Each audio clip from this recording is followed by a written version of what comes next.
Martin Daubney on GB News. Now, several people have been arrested, just several, after a night of violence in Leeds. Police cars were overturned and public transport was set on fire, with residents being warned to stay home in the suburb of Hare Hills, where we head to now. And we join our reporter, Anna Riley, who is on the scene of last night's anarchy. Anna, the clean-up operation very much underway. What's the mood on the ground after a night of total chaos? Yes, Martin, well, people are still understandably shocked and saddened about what happened, that large-scale riot that went on for 8 hours. It went on into midnight, as you say, with police cars being overturned and with a bus being set on fire. Behind us was where the bus was set on fire. We're just on Broughton Terrace in Hare Hills.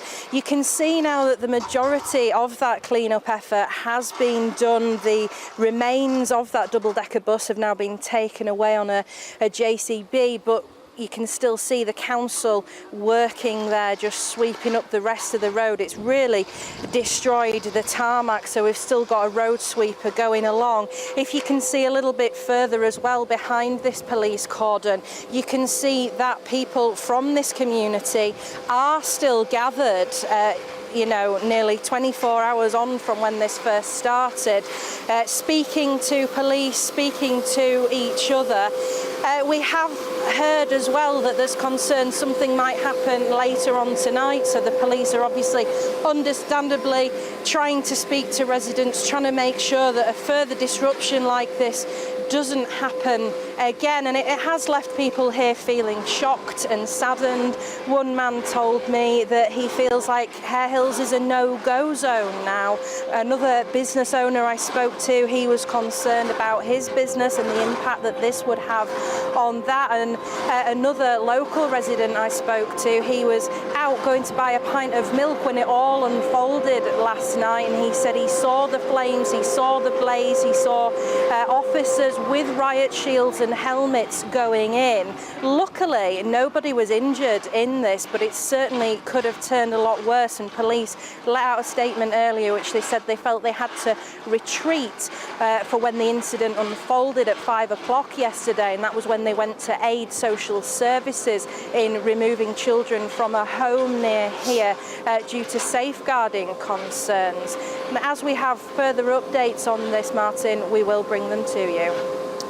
Thank you, Anna Riley, live there from the scene of last night's riot in Hare Hills. And joining me now in the studio to discuss this situation is the former Met Police Detective Peter Bleksley, great friend of the show. Peter, 8 hours of rioting, over 1,000 rioters, several arrests and videos of coppers running away from the danger. Dame Andrea Jenkins, who until recently was a politician just a short way away from this seat, called it plastic policing. You're an old school proper copper. How does this sort of policing make you feel when you see it? Police officers running away from any situation is never a good look. But allow me, if I may, to rewind to what we think is the situation that sparked all of this disorder, with children being removed from a home by social workers and police officers. I have very close links to some people who work in social care, and believe you me, social workers do not remove children from a home because they want to. It is only ever the last resort because there are serious safeguarding issues. We are yet to find out what they exactly might be, but this wasn't done lightly, nor was the calling in of the police to support them in that. Moving on to the police, running away is never a good thing because, of course, the police so often say we run towards danger, we don't run away from it.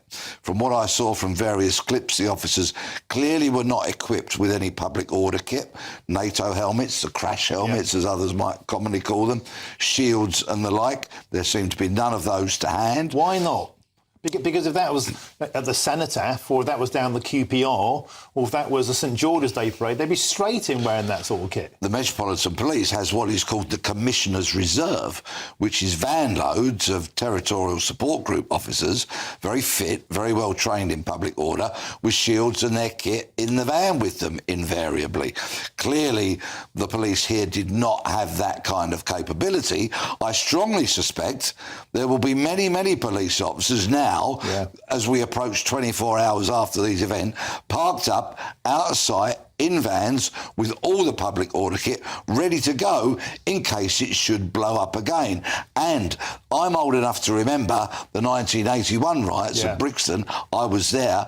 Friday night was skirmishes and the kind of precursor to the real dreadful stuff that happened the following day. I hope there's not a replication of this, but I bet the police are very, very worried and very much ready. And Peter, how much do you think last night is the symptom of communities looking on, being soft-soaped for years, community relations, trying to build those bridges, but not actually putting the boot down when it's needed? You've seen young children there caving in police cars. This is despicable behaviour. This is behaviour that shows, to me, a total and utter disregard for law and order. And not only that, but I think a belief that the police won't do anything about it. Let's tell the truth. Where senior police officers and many politicians won't, there are no-go areas in this country. They'll all deny it. Everybody in the establishment will say, no, we can go anywhere.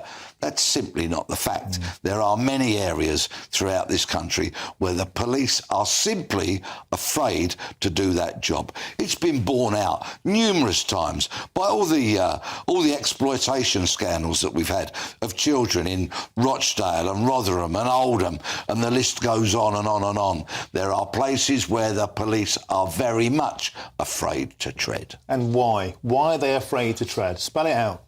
Senior police officers, it's appeasement. They don't want a situation like we saw last night, and they think if they police robustly, that might be the result of it. And let's face it, any police officer that has that kind of situation from last night on their CV is probably not going to climb that greasy pole of promotion that they're all so desperate to do.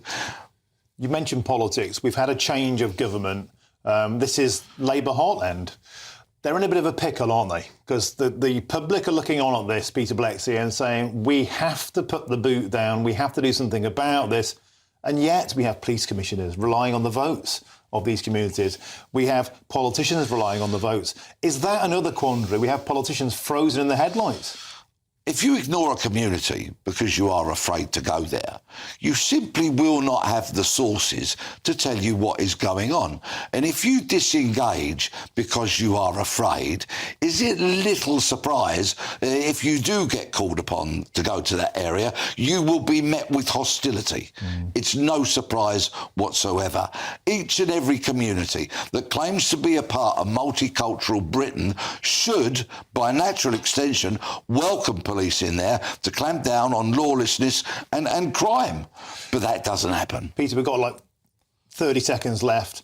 Do you think this is going to get worse before it gets better? I sincerely hope not, but let's wait and see. Not just in Leeds, I mean across Britain. Oh, well, it's summer, and we all know that riots so often kick off during the hot, sweltery summer months. I sincerely hope they don't, but you know what? To a large extent, this nation is a tinderbox.